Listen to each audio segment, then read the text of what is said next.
Welcome back, guys. The moment you have all been waiting for. But first, let's pop the bottle. Whoa! Hey, everyone. Y'all are the craft whiskey boys, but today you're gonna become the craft whiskey men. We're back, the Craft Whiskey Boys, with probably not a 2-minute review. Yeah, I think we'll do some 2-minute reviews, for sure. We'll be doing 2-minute reviews. We'll be doing some little excursions, maybe on visiting some distilleries. What else are we gonna be doing? We're going to be bringing you the latest inside scoop in the whiskey industry. We're bringing you the inside scoop from the industry professionals, right? We've been doing a lot since we've been away. We didn't want to be away purposely, but work has taken us in a direction where there's not a lot we could have done. I was pulling, 12 to 18-hour days between, all the companies that we've been building. A craft Irish whiskey company, Whiskey and Well Club. We were building some other businesses in the background. Solly's been busy with NFTs. What the hell's an NFT? Apparently cryptocurrency. 12 to 18 hours of sleep per day as well. It's been busy and there's lots been happening. We can't wait to show you and bring you a whole new dimension to Craft Whiskey Boys, taking you really deep, and this year's going to be Mo's gonna take you really deep. real deep. Today, we have a very special episode for you. 2-minute review. There might be a bit of 2-minute reviewing involved, but in reality, we just want to compare one of our favorite, or if not our favorite whiskey, apart from our own whiskeys, with something else. Well, it's good to say that, because the highest scored whiskey that we've ever reviewed on the Craft Whiskey Boys was a 9.1. It's like a unicorn bottle. Holy shit. Very rare you get a 9.1. Nothing ever scored even close. And I always said that when I broke away to do Craft Irish Whiskey Company that we would never release a whiskey unless it scored 9.1 or above. Amen, brother. And yeah, we've released 4 whiskeys since then that have all scored 9.1 and above. That being said, we're not here to review any of those. What we are here to do is go back in time to the Bushmills 21 9.1, because they've since released a new Bushmills 21.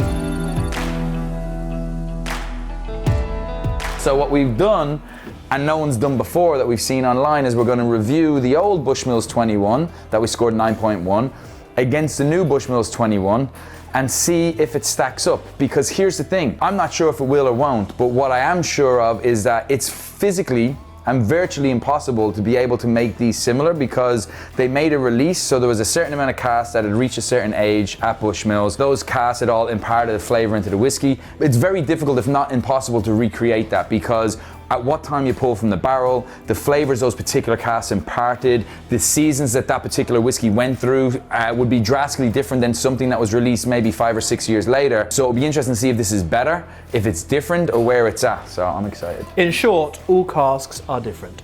Yeah.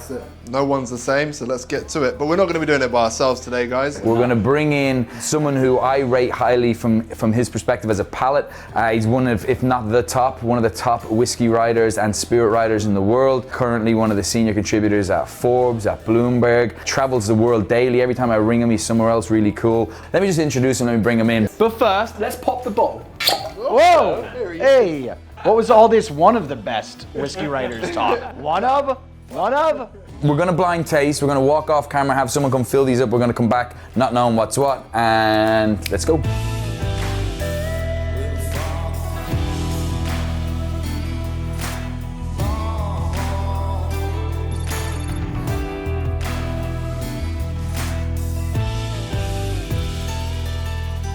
All right, so we're going to do a 4-minute review this time, because we've got 2 whiskeys to try. So 4-minute review, no cuts, no edits. You know the score.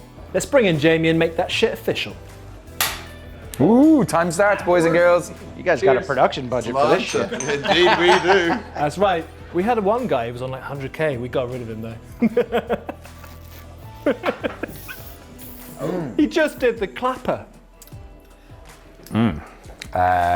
Okay. Pretty certain that's not the old one. I'm saying that's new. I'm just going to say by taste. Yeah, I can say because it's very light up front, and then it does emerge there in the back of the palate, and I get like some butterscotch and some toffee with a little bit of the tobacco spice, and that's the Madeira. That's what Madeira does for you, right? And that's definitely the new one. The old one. The original. For sure. I You heard it here first, I nearly got it guys. on the nose. I'm 99.999, 1,000,000% sure this is this and this is this. I thought that nose was good, and then I tried this There's nose. just much more depth on the stem glass. You know, that's what I loved about the Bushmills 20 when we first tried it. There was so many intricate layers to it. It was empowering. It was like a lot coming off it. But I will say that it's not dramatic. It's not a dramatic difference. It's flatter in the front. This one is. So I would not give this one as high of a mark as I would give to the one in the stem. Oh, that's interesting. There's been 2 minutes that has gone 2 by. minutes has gone. Who's keeping? Oh, you. Wow, I there. can just sense it. You have it in your head, an internal clock. That's pretty impressive. Oh, I definitely keep it moving. agree that like there's so many similarities, but this is just like the augmented version of this. yeah. And the biggest difference, I think, is definitely on the front, where it's, like Brad said, a lot, well, seems watered down to me. And then this one also has a bit of, to me anyway, menthol on it that this doesn't have. Although at this point, I'm kind of mixing them all together, and it's a very fun party. It's just very difficult on these two. You know what's weird is that this one, because it's a little bit lighter, the peppery notes are dialed down a little bit, and I get a touch of like apricot and stone fruit that comes through at the very end, like literally like 30 seconds after I'm done sipping on it. And for the English people, that's apricot. Apricot? You don't call it apricot? It's an apricot. No, it's Let's apricot. make up a lot of weird shit. I'm going to stick with the stem being the original. I just think it's a little bit more balanced, and it's just that, just something about the original Bushmills 21 that made it outstanding. And I'm calling tomfoolery. I think he might have done them the same. I don't mind being wrong. I think it's the glass that's showing us off now. Initially, I thought I was right. You know what? I'm going to this. I'm saying this is the original. It just feels like there's much more happening there on the back palate for me as well. A little bit of that spice is coming through. That cherry drop flavor that I love so much about the Bushmills 21 is more prominent in this. I find that, and that for me is a signifier of what I love about it in the first place. So I don't know. Maybe I was just on that sip there. You're not making weird enough noises while you taste, you know? You gotta like go like. Got to remember, guys, we're not here to figure out which one's which. We're here to compare which is best, right? We're not here to reinvent the We're wheel. not here to reinvent the wheel. No. The wheel's been invented. Yeah, we're gonna take it for a spin. It was just finished in a different barrel. They are both Madeira, right? Okay. 4-minute review, lots of cuts, lots of edits. I stand with this being the old, this being the new. This one to me, for whatever reason, it's not drinking as much as I like it. It's not opened up as much, maybe because it's a little bit colder. It's a cold day here in England. It's frigid. It's like what our people would refer to as like 5 degrees Fahrenheit outside. It's really, really cold. That's affecting the whiskey. You want your whiskey to be a little bit closer to room temperature to open up, especially a nice, deep, dark, luscious whiskey like this. Still, I'm telling you right now, this is the old school stuff. I'm giving it right now as it's drinking right now an 8.5. This one is a little bit thinner and flatter. I'm giving it an 8.3 actually, because it's not that much different, but it doesn't have the length in the finish that I get in this one. So I'm gonna go complete opposite actually. So I'm thinking that this one is here. I'm thinking this is this. Maybe it's the glass, maybe it's not, but I'm finding this one much more smoother, much more deep, rounded, lots more flavor, better finish, right? This one has some of the characteristics, but it's a lot harsher on the back palate, which some people might prefer and might like, but it's definitely harsher on the back palate than I'm used to from my time of drinking the normal 21 that I've fallen in love with. So I have to assume that this one is this. If I'm scoring, I'm at about a 9 on this one, 9.1, I think I was always, and on this one I'm like an 8.3. Right. So for me, this one is the original, no-brainer, and this one is the new one. The reason is this is marginally better. This one is equal, maybe slightly better on the nose. This one, better in the palate, more on the front, and way better on the finish. Boom. 8.9 and 8. So for me, this is interesting. You know, throughout the journey, kept on differentiating. I was picking up different notes. The glasses could play an impact on that. You know, when we first did it, as you probably remember from the last video, we used, it was a Glencairn or an Irish Tour. So it allowed a lot more of that kind of ethanol to come through. These glasses are amazing. They eliminate that. After drinking it, it's not that far off each other, but there is a distinctness to this particular one, which I'm gonna put here, that just took me back. Took me back to the first time I tried it. That just filled me up with happiness and ecstasy almost. back. That's right. Because I found a whiskey that I hadn't ever tried before and to a certain capacity, you know?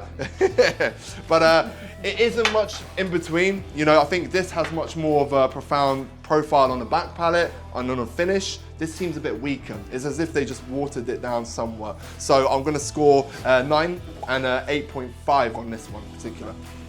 All right, so let's find out first of all what was what. Do you want a drum roll? So who was right? Just me. Jesus. I'm the only one who got it right. I was secretly. And you call yourselves whiskey I experts. was secretly hoping that would happen. Oh, really? Because you call yourself whiskey experts and you're all wrong. This one, the only differentiator between the two of them is this one's a more depth of flavor, which you all thought was lighter, and this one's more harsher on the back palate, which maybe you preferred, I don't know. Or it could also be, remember, these glasses are, this one's much more heavy on the ice, more thicker. Yeah. This is a lighter glass, therefore it can alter. Okay, cut this. Cut all of this. All right. I don't want to be in this footage. Take me out of here. I'm out. I'm out. Get me off the set. So guys, we found a way to get rid of the whiskey fairy. Guilty as charged. That's how we got him here. It's a very simple trick. You might want to try it at home. It might not work, but it goes like this. Told you. One thing we haven't done, and I think one thing that I think a lot of people would like to see and have asked is to actually see us do a 2-minute review of the Devil's Keep. I don't think I should, because I think it's super biased, because I'm the one who made it. So I think, yeah, if you guys want to do it. It's a 10. Yeah, that's biased. That's 100% biased. That was an impression of myself. Maybe we replace Jay with one of you. One of our whiskey followers. That's cool. Oh my god, competition time. And then at least one of the followers that's watching can give an honest review of what they think it is. Now, just to give you an understanding of what we're talking about here, the Devil's Keep retailed at 10,000 euros. It's the most expensive inaugural release ever. It claimed $60,000 at an auction at US, proceeds of which went to charity. This particular whiskey is the most awarded whiskey of all time. Most awarded inaugural with this. Inaugural release, Yeah, of course. as a first release whiskey. This is something very special that even asking Jay to get me some, he's very reluctant to do so because I've He tried enough. promised me an unbranded bottle once. Yeah, and bottle number 10 for the 10th of May, but we'll talk about it after. But to have the opportunity to try this is a privilege, so please do comment below with some suggestions on a whiskey that we might need to try for the next video, right? And we will choose the lucky person to come on board and review it with myself and Solly. But make sure, if it's one of the ones we haven't suggested, that you just tickle that like and subscribe button before. Because otherwise it just won't be considered, alright? That's the craft whiskey, boys. We out. Sláinte. Woo! Sláinte.